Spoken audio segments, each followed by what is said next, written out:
Hi, I'm Chris with Pool Supply Unlimited. We got Keith with us here today. One of the most popular pumps on the market is the Whisperflo. Indeed. And if you have this pump, at some point you're going to find yourself having to replace the motor, and Keith's going to help us in showing us how to do that. Okay. Whisperflo motor is very easy to get to. You've got 6 bolts here. They're 9/16. You just take these 6 bolts off around the motor here.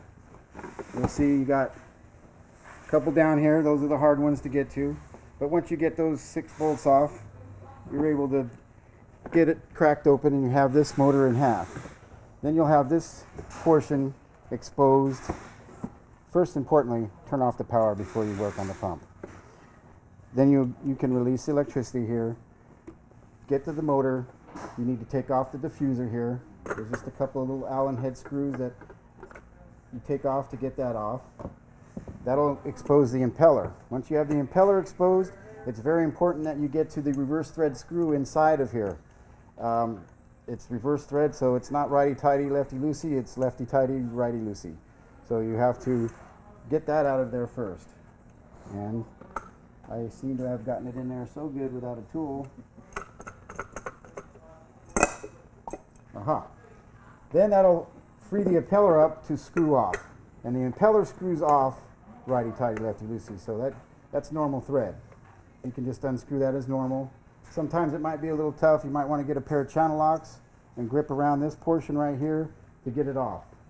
Once you have that off, there's 4 motor bolts that go onto this seal plate here. And once you undo those, the seal plate comes off. Voila. You take the old motor, you get rid of it. Can you get rid of that old motor, Chris? Right before I do, when you go to take the impeller off, you may want to remove the back end cap. There's the shaft that goes all the way through, and if you hold this with pliers, then you can unscrew that impeller much easier. Yeah, that holds the shaft so you can unscrew that impeller. You can see when I spin the shaft in the front, you can see it spinning right here. So you want to hold this in the back, and then the impeller will spin off more easily. Definitely. Now we need that new motor back over here. Okay. We get the new motor. Yeah, put the shaft seal in first. Shaft seal. Yeah, we need to get the shaft seal in here. Now, important with the shaft seal is you want to, trick of the trade here, you have this portion that goes into the seal plate right here. It's the metal backed end. Sometimes I put a little bead of silicone around here just to give it a little extra water protection. You stick the metal portion into the seal plate like this. It fits in there, but it's very hard to get down without breaking the seal. So a 1-inch PVC coupler is the trick here. You can put it right here and smash it down, and it seats the metal portion into the seal plate, and you won't be breaking the important part of the seal, the ceramic portion there. And then the other part of it? This part goes into the impeller here. There is a groove designed here. The rubber part goes down inside of there, and then you just push it down in there. And then when you screw the two on,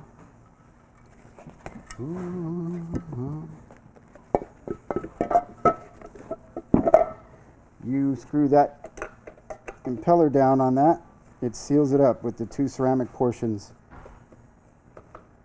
and that's what gives it the seal. And then don't forget to put the reverse threaded screw in there to ensure that the impeller doesn't spin off. And then you just put the diffuser back on with the set screws, and then you're ready to. And you'll see the groove here on the seal plate for your seal plate gasket. There's also a diffuser O-ring that goes around the diffuser, and that shaft seal all comes in a handy go kit. Comes with your shaft seal and all your gaskets and O-rings to do the whole job. Definitely a must-have if you're going to do a motor replacement on a Whisperflo. Gives you every gasket and everything you need to freshen this pump up and make it brand new. And then you just bolt it back up the way you took it off, hook your electric back up, and you're off to the races. you're good to go.